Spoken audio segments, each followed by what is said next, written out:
Salut, c'est Florian. Alors une petite vidéo qui sort de l'habitude, je vais faire un cours sur le calcul d'imagerie numérique.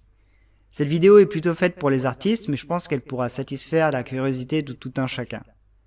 Alors nous allons survoler beaucoup de domaines sans vraiment rentrer dans les détails, c'est surtout pour permettre d'avoir une introduction à ce que nous développeurs nous faisons. Au niveau chapitre, on va parler de OpenGL et DirectX, qu'est-ce que sont ces technologies et à quoi elles servent. On va aussi faire un peu de mathématiques, ce qui va nous permettre de nous mettre sur une base commune. Et ensuite, je vais parler vraiment d'OpenGL, comment ça fonctionne.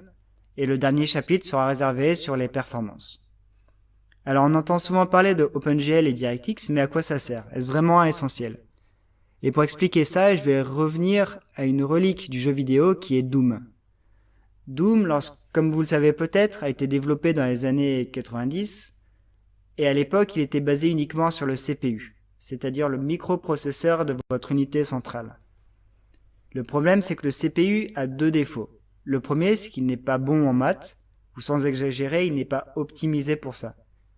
Et le deuxième, c'est qu'il n'a pas que ça à faire. Il doit aussi coordonner tout le système, gérer les données, les transmettre du disque dur en mémoire, s'occuper du système d'exploitation, etc.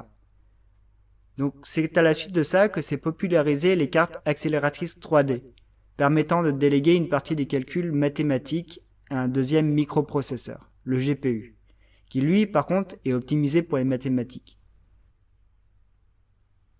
Si vous développez un jeu sur console, il n'y a pas de problème, parce que vous n'avez qu'un seul type de matériel à gérer. Par contre, si vous développez un jeu sur PC ou ordinateur personnel, le problème, c'est que vous allez avoir tout un tas de cartes graphiques différentes, de marques différentes, de modèles différents. Et chaque carte graphique, en fait, va avoir son propre langage, ses propres spécificités. Et du coup, en tant que développeur, il faudrait développer, pour un même jeu, il faudrait développer une multitude de programmes différents.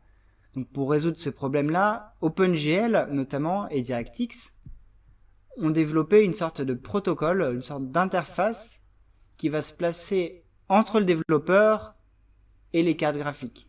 Et donc le développeur va utiliser cette interface, les cartes graphiques vont se conformer chacune d'entre elles à cette même interface, à ce même protocole, et avec un seul programme, un seul jeu, vous allez être compatible avec les différentes cartes graphiques du marché.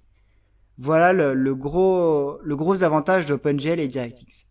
Et comme j'ai dit plus tôt dans la vidéo, OpenGL ça a été développé par Khronos et DirectX c'est le concurrent qui est développé par Microsoft.